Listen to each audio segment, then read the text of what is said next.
is it every time I start a new video, I'm nervous? I don't know what to say. I don't know how to handle myself. I'm not even looking. Okay, now I'm looking at the camera thingy. Okay.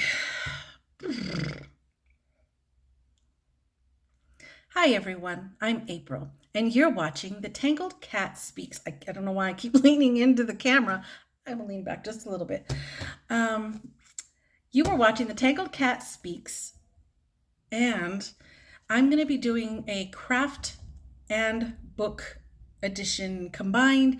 I know that I have in the past been doing them separate, but since I haven't done a whole lot, I'm going to combine them. So that's what's going on.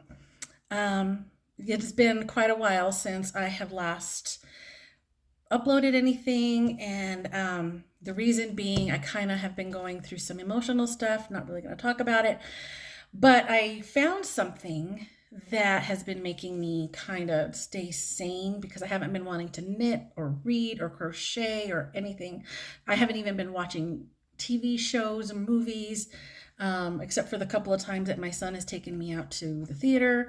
But I have been obsessed with a new thing, and if you've been on my Instagram at all or my Facebook at all, you know it's a K-pop group called Stray Kids, and I randomly came across them. An article came up on them on Facebook, and I was intrigued by it. So I went down a rabbit hole, and it's been months and months and months, and I've just been all about them and listening to their music and watching videos and all kinds of stuff.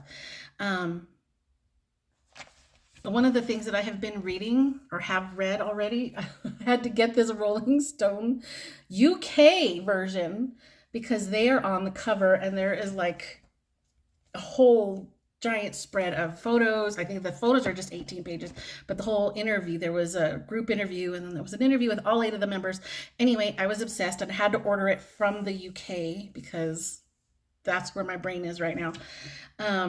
So I've just been listening to their music and watching videos and whatnot, and not doing the things that I have been doing, but it's been kind of keeping my mental health stable because, sometimes you go down in the dumps, and, I had to find something to make me smile, and that just happened to fall into my lap, and here we are.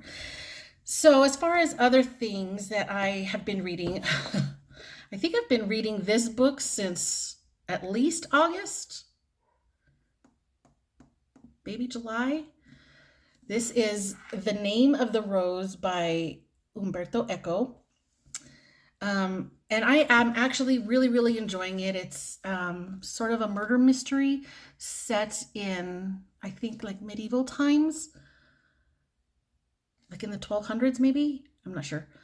But it's also it tells you a whole lot about monastery life because it's a murder or a death that takes place in a monastery, and another monk is brought in to try to investigate.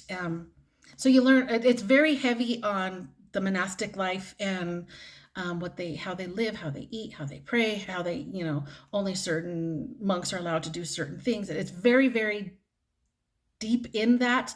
So, and I am actually quite fascinated by it, but I know a lot of people find that too much, and it makes it too dry of a story, but I am very, very much enjoying it, and I am loving the mystery that's going on.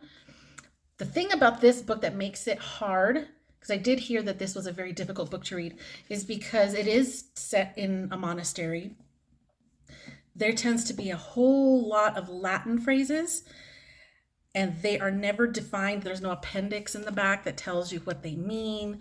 It just kind of glosses over. They said it, and you just kind of move on. And a lot of people could get past that because, they have that kind of mentality. My mentality is I need to know what it means. So I found this other book that I'm kind of using, The Name of the Rose, The Key to the Name of the Rose. And this is by someone else altogether. Adele Haft, Jane White, and Robert White.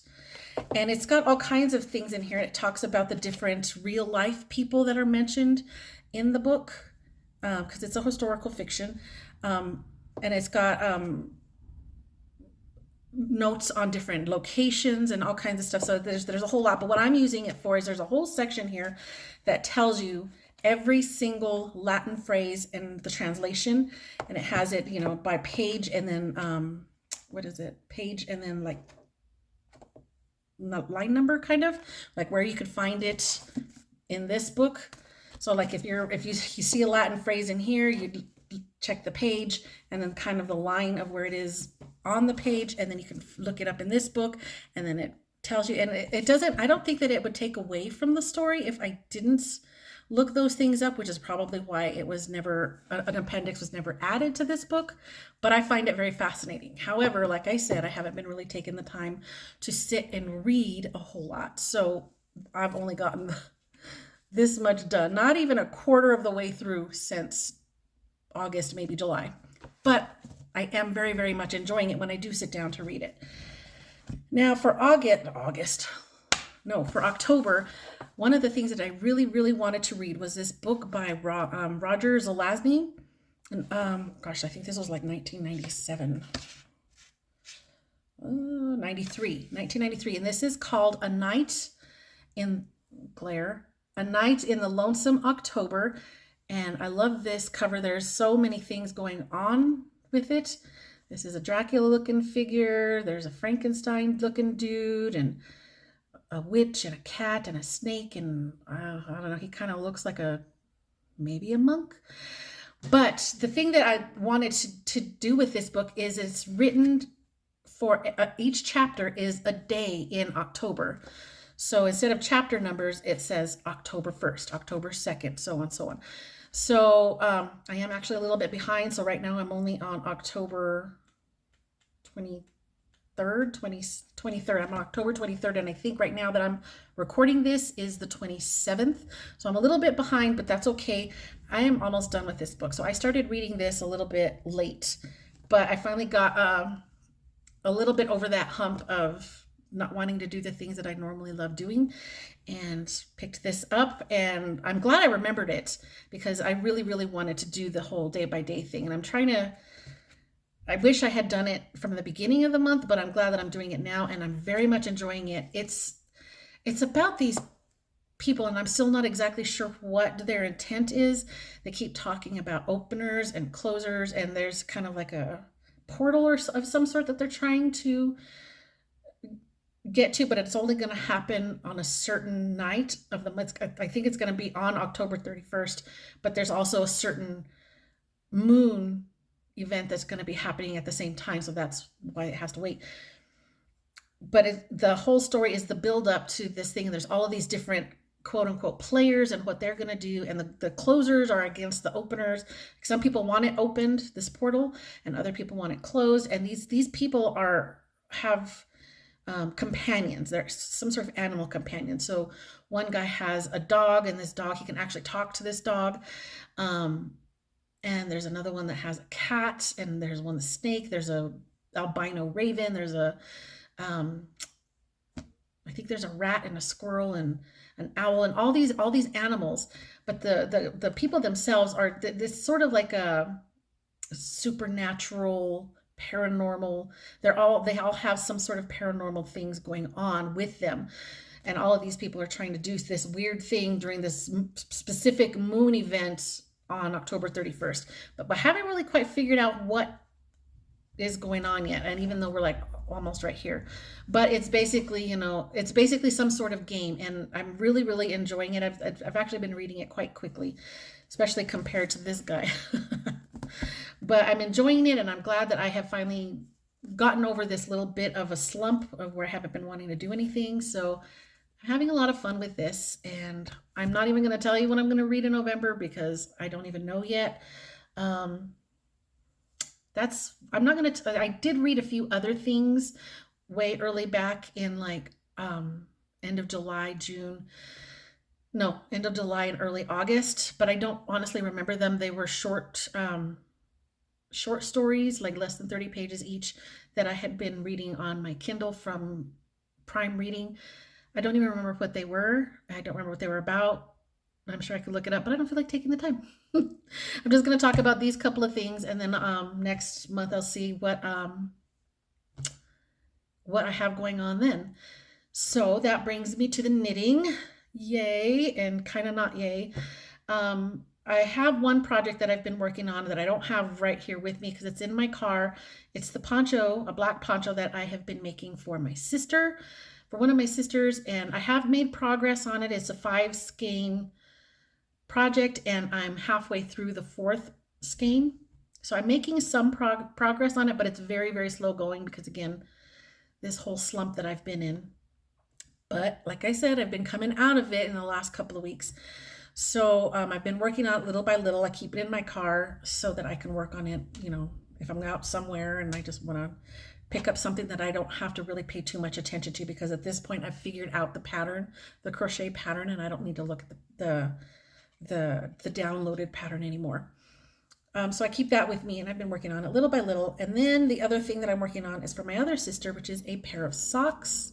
I've got this one done, and I am working on the foot now of the second sock. And this really honestly shouldn't take me more than a couple of hours if I sit and focus.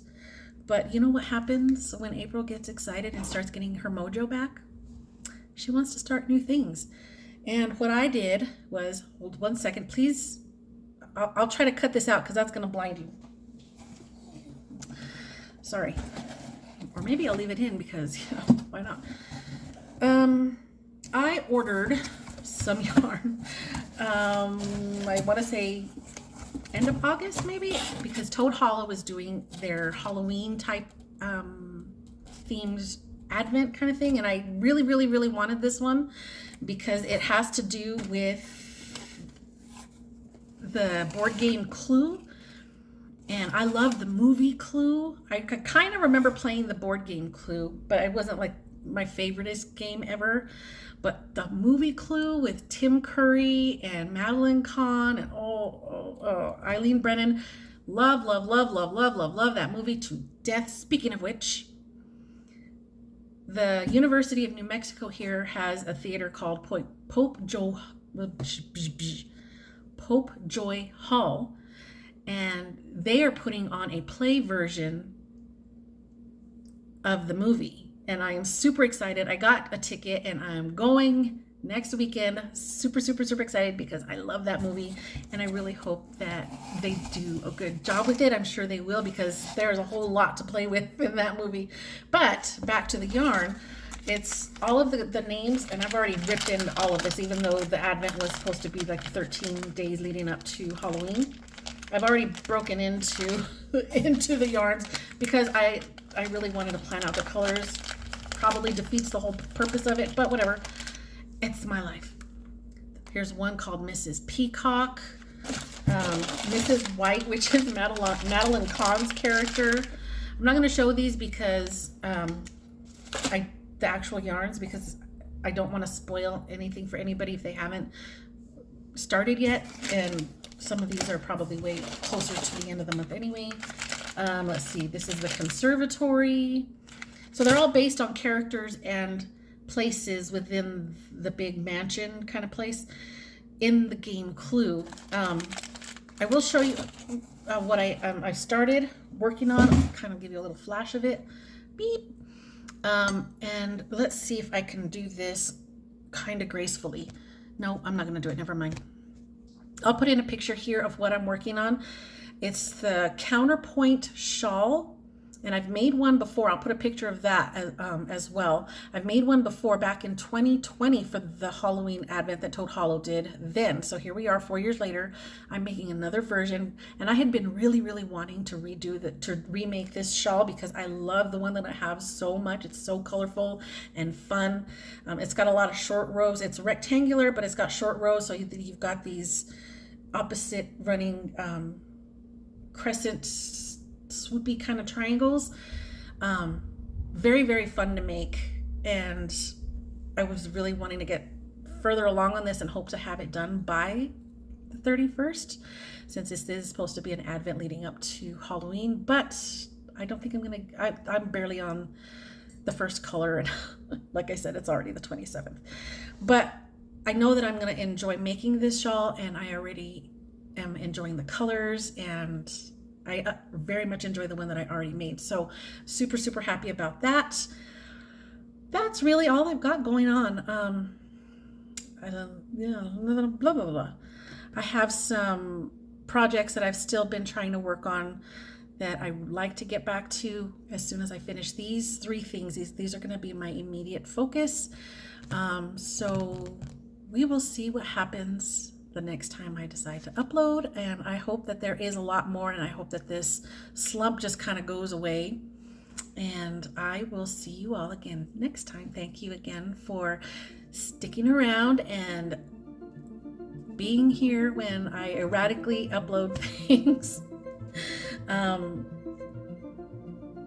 really am grateful to have all of you all to share this with, and I hope to see you again next time. Bye.